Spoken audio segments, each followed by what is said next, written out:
Hey everybody, welcome to Space Force. I'm Jason Tondro. I'm Jim Seals. And I am still Aiden Smith. And we are coming to you live from the plague. We are all locked down in coronavirus land, Corona Town.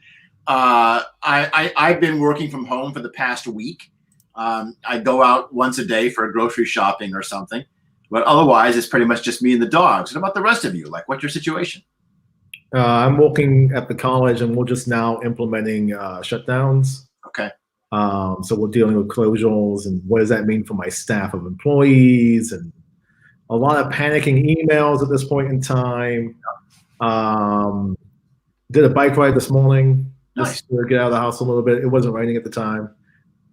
I'm a little exhausted from that, to be honest. Abe, what's it like in the UK? We haven't got anything going on at the moment. They've stopped playing What? football. They've stopped Playing football. Okay, Soccer's finished. Everybody else can run around and do whatever they want.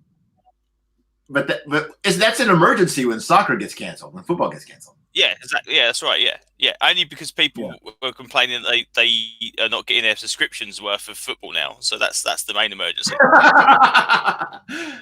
All right. Well, so this week on Star Trek Picard, Broken Pieces is I think the name of our episode.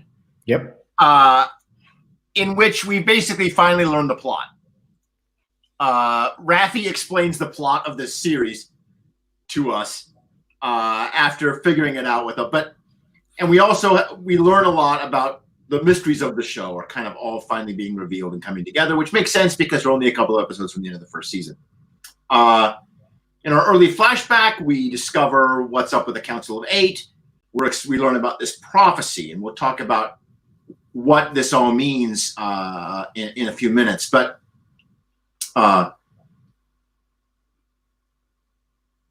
apparently, hundreds of thousands of years ago, an advanced alien species left a warning on a planet surrounded by 8 stars, saying that if you develop artificial life and it ascends to a particular advanced level, we will come and destroy everything in the galaxy. and that's apparently what the vision that we saw from when O transmitted via mind meld to Girardi. Meanwhile, on the cube, Seven returns, helps. I can't believe I always forget our characters' names. Eleanor? Helps Eleanor. Otherwise known as the best Star Trek character ever made. Yeah, the best Star Trek character ever. Helps Eleanor and tries to, at first, I'm not quite sure exactly what happened. Maybe you guys can help me out. She merges with the Borg and she sort of rejoins the collective, creates a kind of mini collective just for the Borg on the cube, and is about to lead them all to fight the Romulans when they all get spaced. Mm-hmm. But apparently some of them didn't get spaced because they turn a bunch of the Romulans into Borg, and they eventually grab the evil Romulan. Romulan Dark Phoenix, yeah. Yeah, the Romulan Dark Phoenix. What's her name? What's the name of the... Yeah. Say it again? Narissa. And who foreshadowed all this in the beginning of the flashback when she quotes the Borg line and says that she would have made a better Borg anyway. Well, I guess now she gets to prove it and see. But all this happens not before the Romulans send a fleet of ships to the synthetic homeworld. Meanwhile, all of this is going on. We have Picard, Rios, Raffi, Girardi, and Soji on the ship. Girardi lives. She comes back to consciousness, admits to killing Maddox, and Raffi, through interrogating the EMHs and her own superpower, which appears to be, I've decided Raffi's superpower is to know when she is right. Because she has absolutely no evidence for this theory, but she's just certain that it's true. Yeah. And then Girardi is able to confirm some of it. And they figure out that the Romulans are behind the synthezoid attack on Mars, all as an attempt to basically save the universe from destruction because of this warning that we found on the planet of the Council of Eight. Picard successfully persuades Starfleet to send a squadron,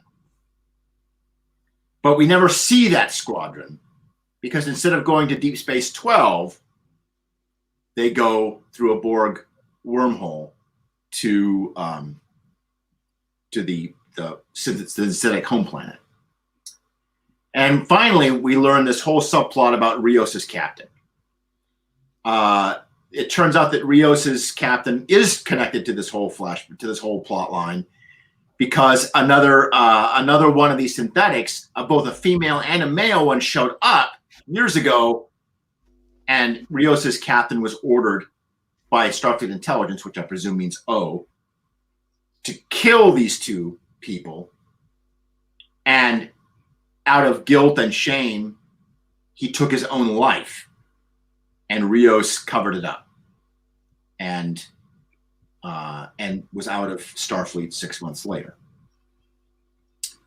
I think that's the high bits, but of course, I'm sure I missed a lot because there was a lot going on in this episode. Abe, what'd you think? Yeah, it was good. I'm glad, although it is the kind of the 8th episode info dump episode, where they normally do, it's like, we're getting near the end now. This is where we tell you what's really happening. I guess it is the Council of Eight, right? It's like the warning is 8 and it's episode 8. I wonder if that was on purpose. It's nice to actually get some firm answers to at least a few things. Yeah. And actually kind of put a bit of flesh on the bones of the whole Romulan plot and exactly kind of what's going on and why they're doing what they're doing. Yeah. Rather than just being kind of in vagaries and this kind of thing. So that was cool. But all in all, another good episode again. I'm surprised they managed to find time to have all the stuff happen on the Borg cube, all the stuff happen with the actual kind of backstory of the Romulans, and still managed to have a scene with Raffi talking to EMHs for 5 or 10 minutes. It's like, how did they manage to jam all this in this episode? It's crazy. But it's good.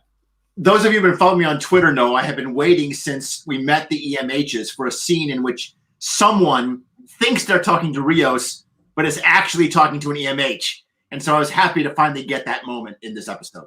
Yeah, this episode felt like it was written for you. Like the Don Quixote, the subtext that you have been pointing at the entire time has literally become text. Well, it's called owning it. Yeah, he does own it. Jim, what do you think? I've seen the episode twice. Yeah. I think it's an episode that has a lot of moments that work for me. Yeah. On the Star Trek level. I hear a but. But it felt very yeoman to me. What do you mean? It felt like a serviceable episode of, all right, here's the plot. Yeah. The things I am more interested about this episode were those human moments, like the conversation between Picard and Rios at the very end of the episode. Will they take a deleted scene from Measure of a Man and make it text? Okay, rewind and explain that to me. Okay, Measure of the Man is the episode where Picard defines the rights for Data. It's one of those key episodes that everyone sort of points to as, like, if you're going to watch any 10 episodes of Next Generation, Measure of the Man is like in the number 2 spot. Like it's always up there. It's where Data is put on trial to find if he's it's where like Riker's ripping his arm off and saying he's cut Pinocchio's string. It's like great moments, but there's a deleted scene in there where he talks about serving as an ensign on the Reliance. But that's never been included in text. That was included in the HD Blu-ray version of the episode that was released, but we don't know whether those scenes are actually in continuity because they didn't show the air date. Once again, everybody, Jim Seals earns his salary for this show. Okay. So I like those like little moments, or Girardi meeting Soji, or I'm not the best audience member to gauge whether something's working, because something can work for me. Like I'm predisposed to liking anything that says Star Trek in the title. But when my wife chimes in, this is awesome. When 7 of 9 says we are the Borg, I'm like, okay, I know it's walking on another level that doesn't need 30 fucking years of Star Trek brainwashing to appreciate. Right. But for the most part, like the things I'm more interested in the episode is I think the Zat Vash are correct. Go on. I think they're right. And here's the one variable, and the reason why the show is not called like Star Trek Destiny or anything else. It's called Star Trek Picard because Picard did all the work to make sure this apocalypse never happened with data in the original Next Generation series. Go on. The whole idea of these synthetics getting to a point of advancement to the point where they'll destroy the universe, where they'll, replace their, fleshy overlords, that was thwarted because Picard inspired Data's love of humanity. He inspired Data's creativity. He spent time with Data in the holodeck doing lines from Hamlet. He spent, time indulging Data's love of painting. Sure. So all the work to avert this crisis, like the ancient alien race that was made extinct at some point, that race didn't have a Picard. I didn't think they're extinct. I thought they were just somewhere else and they're going to come back and destroy everything. Did I misread the plot? They talk about it. Rios compares it to the Zephyrin-Cochrane barrier, right? Like if someone will show up if you go to warp speed. Yeah. So I thought it was a warning. Like whoever put this warning here, they're going to come back if you do this. Yeah, I'm not sure if it's the Romulans that are as soon as we hit that border, the Romulans take action. That's what I interpreted it as. Yeah, my reading of it was because I've watched the episode twice, and they do say like they do equate it to Zephyrin-Cochrane, and someone will show up, and someone really bad. My reading of it was that technology would get to a point where it would just like someone showing up is the technology becoming so advanced that they will place us. That was my reading of the text, but that's also informed by Discovery, in which the technology was literally trying to do the plot from this episode. It's interesting that we all three watched this episode and we all heard the plot explained. And we all walked away with 3 different explanations. Different interpretations, yeah. That's interesting. So yeah, I think the episode for the most it was an okay episode. I think it was Michael Chabon's weakest story yet in terms of giving me those moments I really like. But for the most part, it was, it was like I said, it was the Yeoman episode. It's the episode that gets us to the last 2 episodes. Yeah, there was a lot of exposition, but I don't envy the challenges of that. And I thought where the show did well was, as usual, in the amazing performances of the cast. For me, that's what made it work. And I love that conversation between Rios and Picard at the end, where Picard is talking about Rios's former captain, and you can see Rios kind of, wait, you knew him? Suddenly, like, I have a connection to you that I never really had before. And, Picard becomes the surrogate father to basically everybody on this show. And it felt like he was becoming like a surrogate, maybe grandfather. Yeah, exactly. He was still very, like, Rios is still very protective of Captain Vandermeer's memory. Yeah. We did finally get an answer to the mystery of Admiral O, Commodore O, right? But the most obvious answer that I can't believe none of us thought of. Because we were like, well, she can mind meld, so she's got to be Vulcan, but she needs sunglasses, so she's not Vulcan. So the answer, of course, is that she's half Vulcan, half Romulan. And apparently, the inner eyelid does not transform. The inner eyelid, there. Yeah. You get the superpower, but you don't get the shaded protection. Yeah. But again, best of both worlds. You get the inner eyelid thing missing, which actually made sense of the sunglasses. You keep the eye meld, which actually made sense of the Vulcan half as well. So we're getting there. So Yeah. And these things go, hold on, wait a minute, that didn't make sense. It's actually now you go, well, she's both. And you go, okay. Because that's Savik's origin, right? Like that's Savik's cut origin from Wrath of Khan. Yes. That has been sort of grandfathered into continuity because everyone kind of knows about it, even though it's not actually on screen. Yeah, because it was in the novel, as I understand. It's in the novel. There was actually a deleted scene that was added into the television version of the movie because TV would have to add 40 some odd minutes to make certain act breaks work in terms of putting commercials in. And so they would just take things off the cutting room floor and slap it in there, sometimes without even special effects. Well, I know that's actually where most people originally saw that little bit. What is that? What's in that cut scene?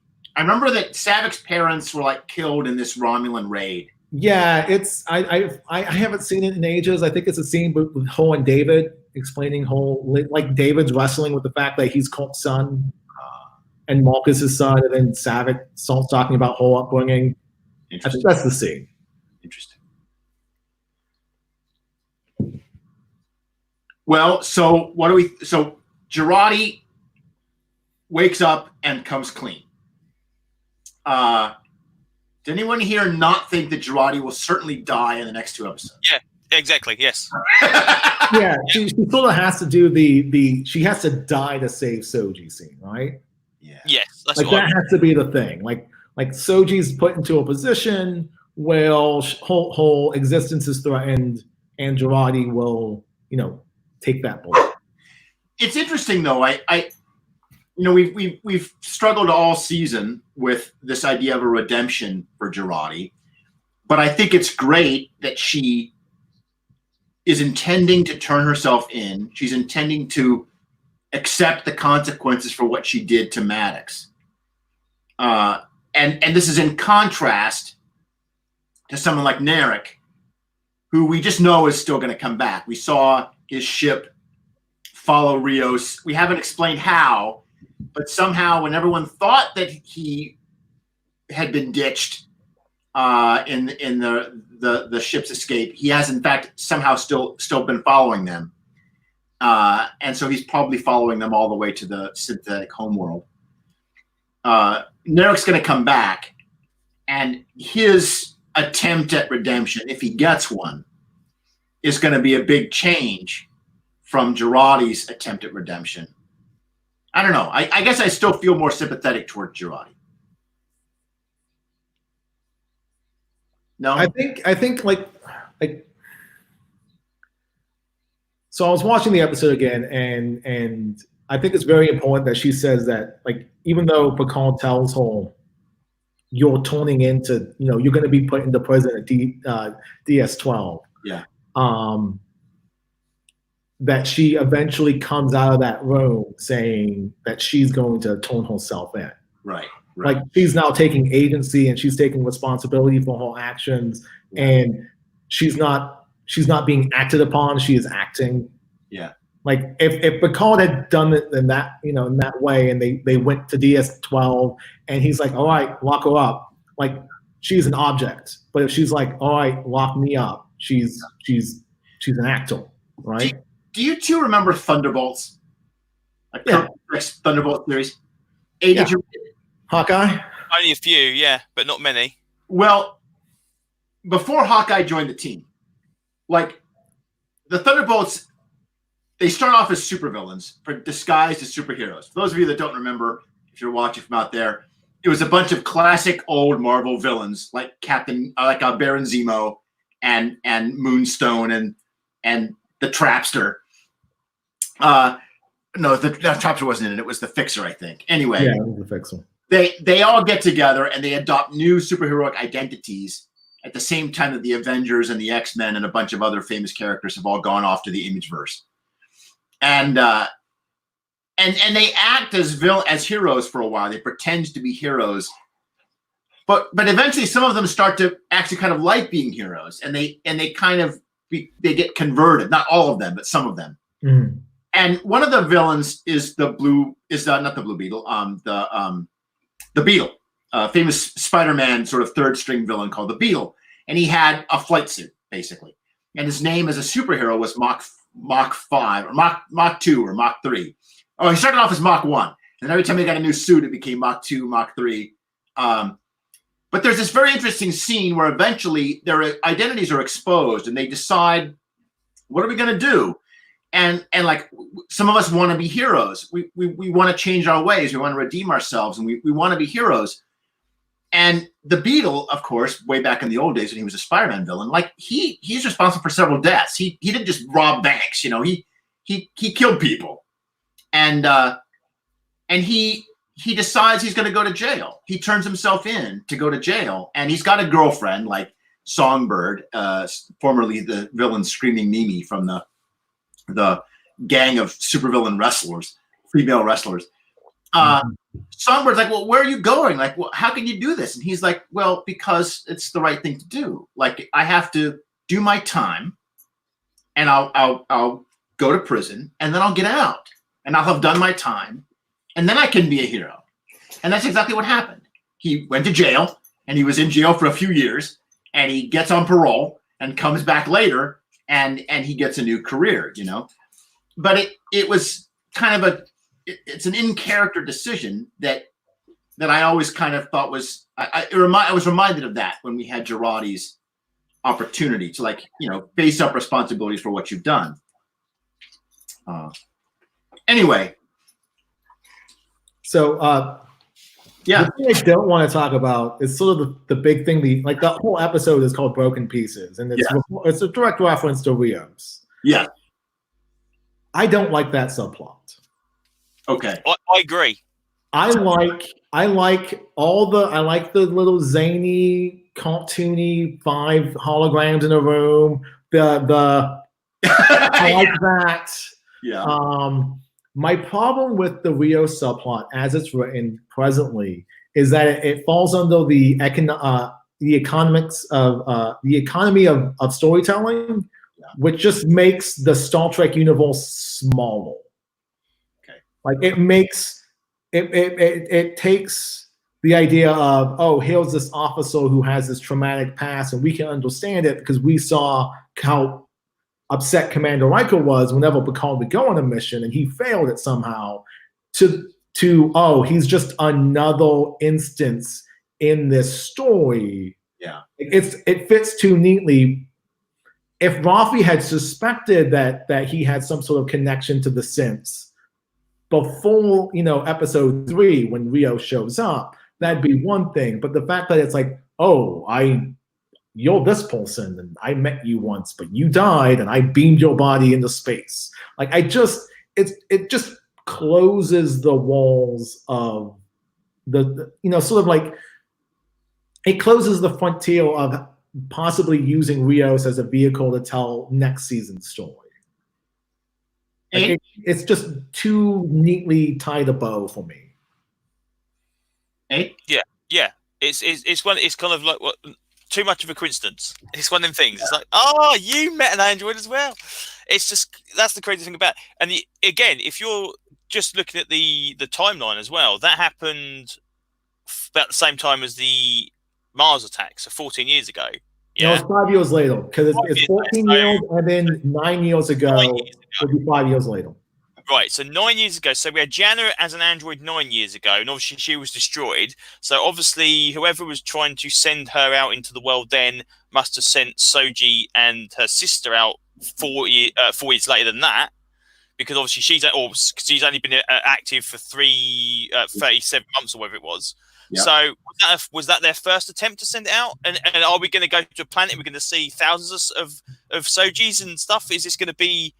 Because, you know, making them like the only two and then the only one, that makes her unique. Now she's like a production line. Yeah, that kind of robs it a little bit as well. So the idea could have been like, okay, there was another synthetic or something similar, would be at least some attempt to kind of take one step back from it. But even then, it's still kind of like, oh, your path happens across exactly with our path, and that's the guy we hired has dealings with these guys already.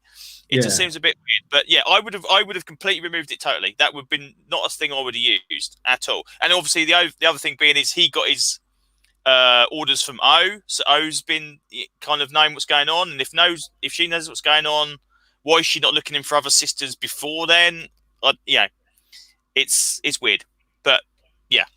Yeah, I agree. When we found, like, I was like, when I was watching the episode, I was my bullshit meter was starting to tick off, and I was like, that seems like a pretty serious coincidence that of all of the captains we could have hired, we hired the one guy who had encountered one of these synthetics before and didn't know it. Of course, the ultimate answer to that will be if Rios is actually one of the a spy as well, and it all comes like, this is why you hired me because I'm in on it as well. That would at least give it some credence. Like, I was actually recruited after I killed the synths, then I was recruited, and I thought, so then that would at least give some reason why that would be a reason. But yeah, Rios is actually a Cylon, or Raffi knew that he was involved, so that's why she recruited him.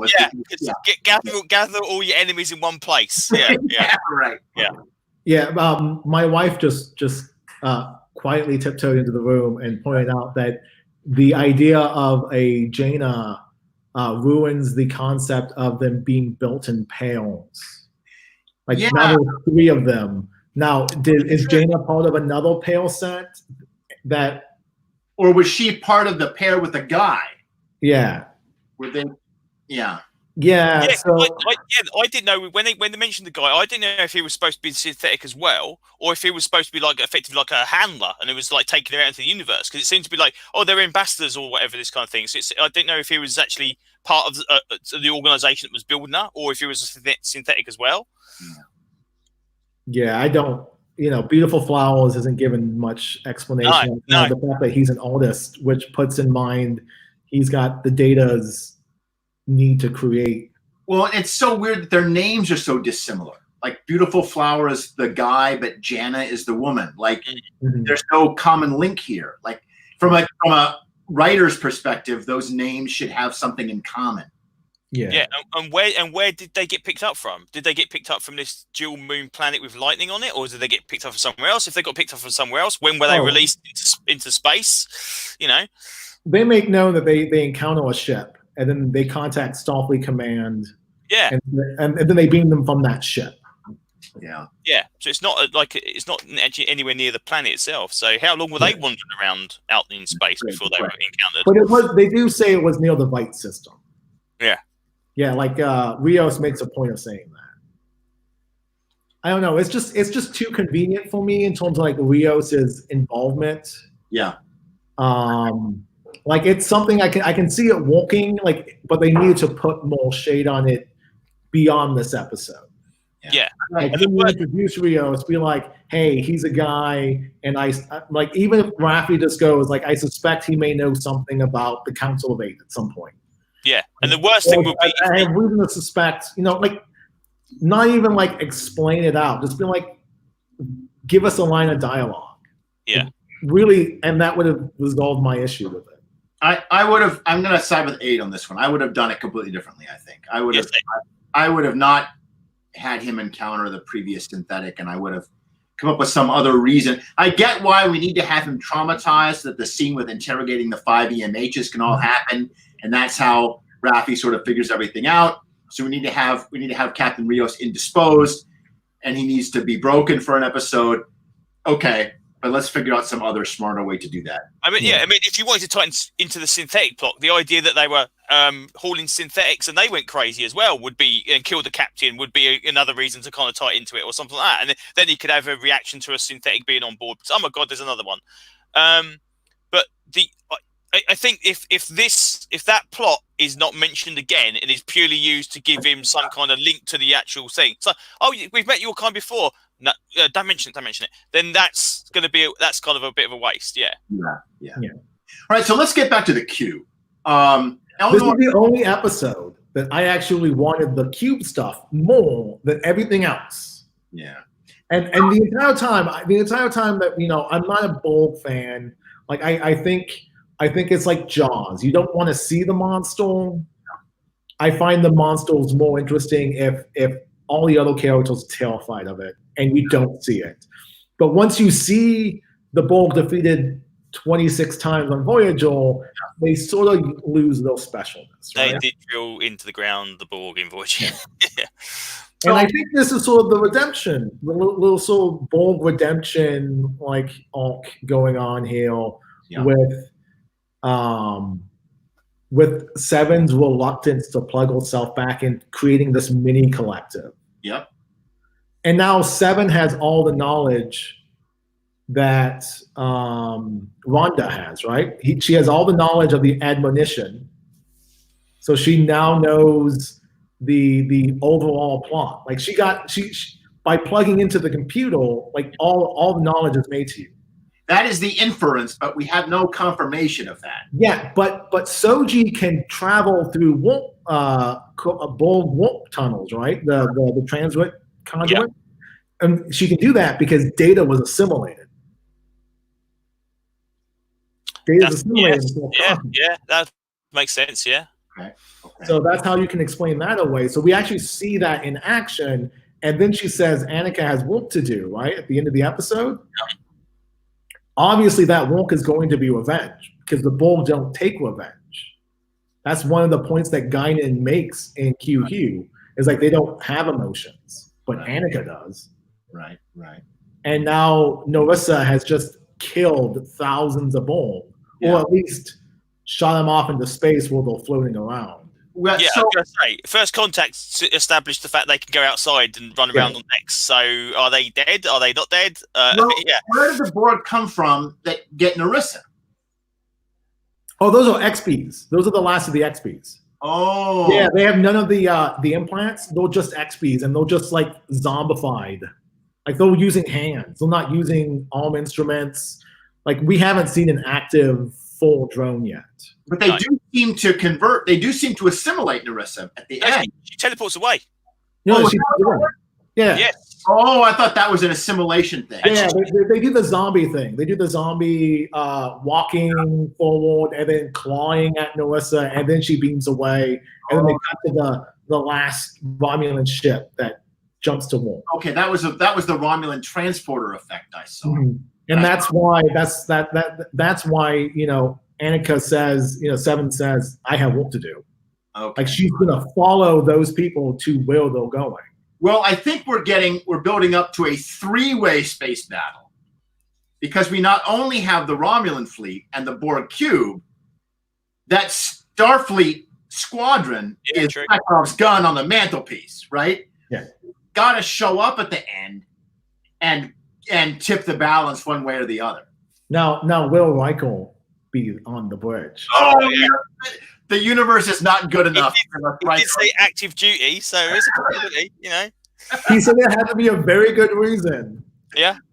That would be funny. So the thing I want to talk about is episode 1, Jason, your comment was, okay, we have all this exposition on the Borg. Not episode 1, episode 2. We have all this exposition of if your light goes green, run. Right?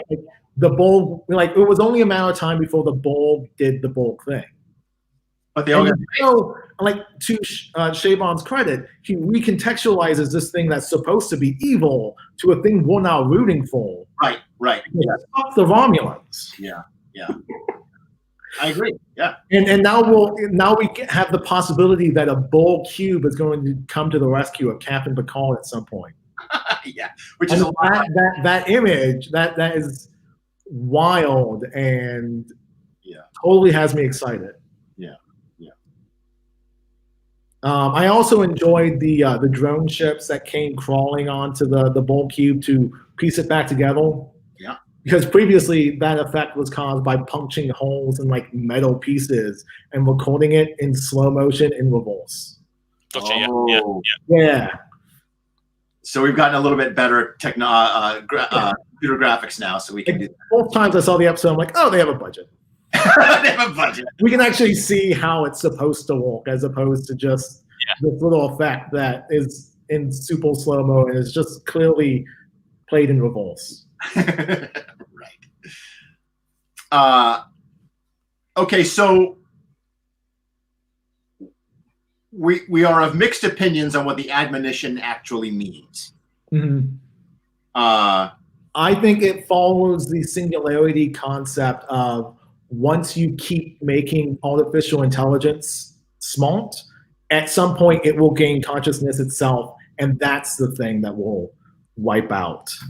As opposed to it being another alien force that comes in and Ex Machina style. You think it's the Romulans that are? I almost think it's they've heeded the warning, and that's why they set up the organization. So once it reaches a peak, the Romulans are there to take it out. Yeah. And I think that it's more like a signal to an outside force, which is going to come and, for the good of the universe, destroy whatever civilization has developed these high-tech synthetics. Well, we'll find out soon. Presumably, we'll find out. Yeah, and there's also got. I mean, there's got to be a reason why you put 8 planets in orbit with each other as well. So that might be like almost like the way to beam the signal or something. Or the Raffi's explanation for the 8 suns is that it is essentially a giant signpost. That is, 8 suns together is so rare that it's an obvious sign of artificial life. So it draws, and not just artificial life, but incredibly advanced society. So it draws people to it so that you will hear the warning. Like, that's why they built it. It's a giant blinking sign saying, come visit. Yeah. And we assume that's in Romulan space. Yes, it's in Romulan space. Yeah. So that's why the Romulans found it. About it, yeah. I mean, that scene where they do actually see the vision was actually quite good. Yeah, and also made sense of her now being her aunt, the Romulans assimilated, and seemingly her madness broke the Borg effectively when they assimilated her. Yeah, I think what happened was that the Borg assimilated the ship, and they saw the prophecy about themselves, and they short circuited or something. Yeah, and they isolated that Borg's cube. So that the admonition didn't infect the entire Borg. Yeah. Which is a lot better than an infographic. Yeah. I'm still stuck on the infographic. Which infographic? I'm like, damn infographics. Which infographic are we talking about? Oh, the plot to use Hugh as a weapon against his people was to show him a picture that could not possibly exist in real space and time, and that he would file it away trying to figure it out, and the collective would file it away trying to figure it out, and eventually they would wind up shutting down. I can't believe that they used one of us is always I am always lying gag again from, I think it's Mud's Women. Speaking of Mud's Women, it's iMud. It's iMud. But speaking of Mud. Yes. My prediction. Yes. For next week's episode, we're gonna get to the planet, right? Yes. We're gonna encounter a whole bunch of Sojis and a whole bunch of. Oh, are we gonna say that Mud's women were these guys? No, I'm not saying that. But I'm saying that we're gonna see a whole bunch of them. But there's going to be one. There's going to be a Norman. There's going to be one person that's unique. It isn't a clone copy or having to be created in Pales. And that person's going to introduce himself by coming up behind Picard, saying, "Hello, Captain." And we turn around, and there was Brent Spinel. Okay. And it's going to be a synthetic version of Data. Okay. Who is old. Okay. That is my prediction. Like, if that's not the way this two-part will end, that this cliffhanger is, I'm going to be severely disappointed in me. This is a modification from your original. Yeah. Which is that you just figured that he was going to get regenerated. Yeah. But I feel that somehow like the plot would evolve to the point where we would be able to rebuild Data in some way, shape, or form. But now I'm thinking Data has to be the dad that she can't see. Oh, it's Data. Brent Spinel has to be that person because I've seen Maddox. Like Maddox doesn't. I don't care about. Let's be honest. Maddox was a dick in the original episode. Fuck Maddox, right? Not in this. I don't have an emotional connection to Maddox. He's been a good guy in this series. That's fine. And you can redeem yourself. I don't have a problem with redemption arcs, but I don't have an emotional connection if another Maddox shows up. Right. Of course, yes. But if a Data showed up, and if it was Brent Spinell playing a Data in the Flash, so I have an emotional attachment to that. So, but in the past, Maddox has suggested that he worked with Sung, and so your first guess, am I saying his name right, Sung? Yeah, soon. That we thought our first guess was that the mysterious man was going to be Sung, but now you think it's going to be Data. I think it has to be. It makes too much sense to be like, this is the plot to save my long lost friend's Donald. Like, that's essentially what this plot is. This is Picard's quest. Yeah. What's the point of saving a Donald if you can't give it back to a whole family? Aid, what do you think about this? I that's probably pretty likely. I would say that would make sense because you don't put a face on them because you know people are going to recognise them straight away. So that's it. My thing was, when you mentioned Mudd's women, is maybe this intelligence comes from the Andromeda galaxy where Mudd's women androids originally came from, and that would give an idea. It's like, okay, the synthetics are running wild. You had them in your world, they've gone away. So wait a minute, Mudd's women were from the Andromeda galaxy? Mm-hmm. Yes. We met Andromedans at another time. Yeah, the Kelvins were from Andromeda. They were the ones who would turn people into D-shaped 20 cubes of salt. Yeah, that's right. I think they were D12s, but yes. Yeah. I'm sure there's something in my Crown Royal bag that I can make. Yeah. So I'd really like to see some kind of link there, because the Mudd's women thing was always a like, hey, these are really, really high tech androids. You can't tell them apart from real normal people. So much so that you can sneak them aboard the Enterprise and they don't actually recognise it. And it's like, and then Data comes on and goes, well, we had that 40 years ago. What are you on about? So it'd be nice to see that would be a link to it. Obviously, then we've got the Vija link as well. There's a possibility. What if the Kelvins are the people that created the admonition? Yes, that's what I mean. Will beaten by making them jealous and drunk and introducing emotions. But that's toss, okay? Like, I love the series, but let's be honest, right? But we've established this incredibly advanced alien civilization in Andromeda, where we can also identify a source of identical looking androids. Yeah. It's too good an opportunity not to link it up. This is. Put it this way, if we go to RPG land again, if I was running this game as GM, that would be my plot. Yeah. So yeah. See, my thinking with the Council of Eight and moving the suns, my reading of those sequences was that, like, this is the last will and testament of a dead race. Right. And that they won't be coming back, but they're predicting that something else because in the flashes we see Data's face. Yes, you're right. Yeah, like we see an android and then we see Data's skin appear on it. So it's not only that they'll telling us the past, they're also telling us like the future. Yeah, and the thing is that you're right. We do see Data in the vision, but Raffi says nothing about it being a vision of the future. There's no timey-wimey stuff in this season, according to Raffi, who appears to know all. Right? Now, she may be wrong. Mm-hmm. They may still hit us with some time future stuff. And none of this explains the Discovery connection that you pointed out last episode. Yeah, and they did make mention that you needed the chronomatrix to travel safely through a transwarp corridor.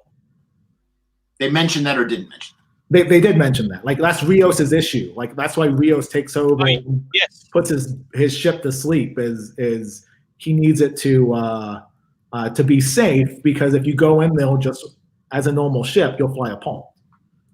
What is the chronomatrix? It's just, okay, so back in Voyager, in the 100th episode of Voyager, which is one of the best episodes of Voyager, damning with faint praise, it was set, it was called Timeless, and the idea of it was that Voyager got home, and the only crew members that survived was Cam and Chakotay. On that ship, they have to go back in time and fix fix their mistake, they have to get a device from a Borg cube in the Beta Quadrant called a chronomatrix, which allows you to travel through transwarp corridors. And Rios makes a point of saying, my ship doesn't have that. Right. You haven't set that up yet. So you're thinking this is somehow linking into time travel then? I think it's introducing the idea of potentially giving us time travel if need be. I don't think it's a time travel plot, though. Well, we'll find out. So the next 2 episodes are Et in Arcadia Ego, which I looked up after our conversation last week. It is a painting. It is a famous painting. And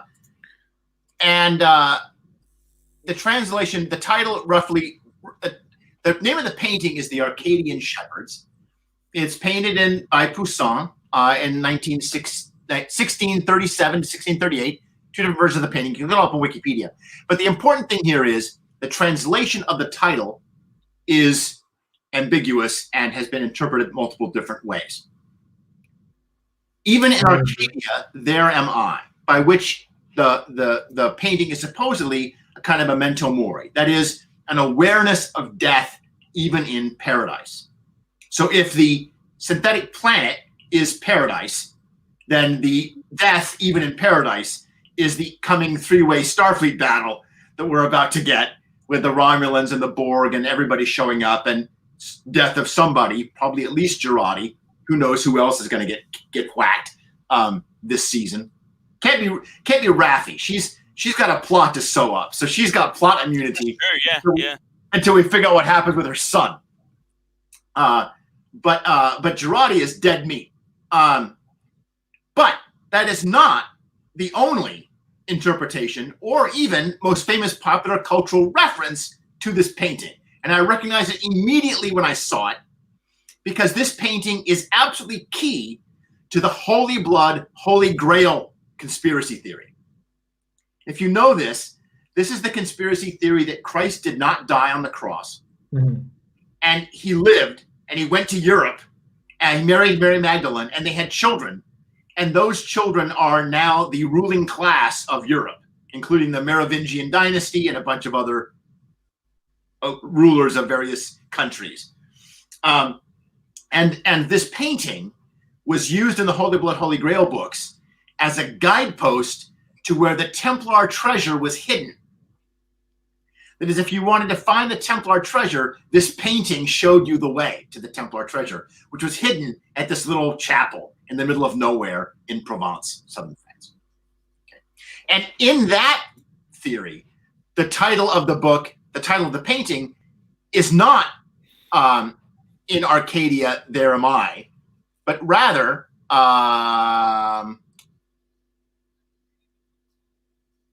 Begone, I Keep God's Secrets, which is the translation that they use, the bad translation, by the way, the incorrect French translation that they use in the Holy Blood, Holy Grail as the translation of this phrase, Et in Arcadia Ego.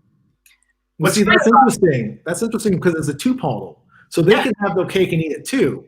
Like part 1 could be based on one translation, and then part 2 winds up twisting that's where the warm tones, right? And it's the other translation. That's true, so yeah. It can be both. It can be both. There is death in paradise, and also I keep God's secrets, right? Mm-hmm. I know there's no way that Shaban does not know about this Holy Blood, Holy Grail connection to this painting. It's totally key, and he's undoubtedly wired enough into conspiracy theories to be aware of that, French science and all that stuff. All right, so that's anything else? Last thoughts about the show? Like I said, for me, it was kind of I'm lukewarm about the episode. Like those moments that I loved, and those moments that was just felt like, okay, we're moving the pieces on the board. Yeah, we're getting to end game territory, right? We're getting to the one, whatever the one is. Aid, you were wondering how they can bring this show in for a landing on time? Yeah, I think this actually it definitely brought a lot more ideas together. And again, we all seem to be converging on that one location. Now we kind of the Borg, even with the Borg Queen under Seven of Nine's control, you assume she's going to use a transwarp conduit and go there as well. So, it's all going to come crashing down. But yeah, it'd be interesting. We're going to blow our effects budget in the last. I would love to see a battle with the Borg cube that wasn't just the Borg cube keeps moving. Like the whole concept of the Borg cube is like it's monotonous and it just sort of mulches along. Like to give us a visual effect that doesn't just do that, because that was the limitations of 1989 TV. Like I'm curious to know what they're going to do. Like the idea of the little ship drones that came across. Like I'm interested to see what the visual effects of it's going to look like, in terms of giving us something that's not false contact, but isn't best of both worlds either. Maybe we're gonna get a shot of the Borg cube that makes them actually scary again. Yeah, and that's what I really want. Like I want to be terrified of it. Like the Borg, like Next Generation Borg, scared the crap out of me when I was a kid. Like I don't know why kids are upset by Daleks, because I'm like, dude, we had cybernetic half humans that would take you and turn you white and then put shit on you. Like I don't understand why you're upset by the guys with the plungers. Like I love Doctor Who, don't get me wrong, but like just comparatively speaking, like the Borg have scared me so much so that when they got to Voyager, it was just villain of the week, and they lost their specialness for me. You say about the SFX budget being blown on these 2 episodes. Maybe this explains Planet Alaska. Maybe this is why it was all like, "Hey, let's go over there in the back lot." We got the back lot. Yeah. All right, everybody. Well, thanks for watching. Please stay safe out there in the coronavirus, and we will be recording again in a week, and we'll be back for episode 9 of Space Force. Thanks, everyone. Be safe. Cheers.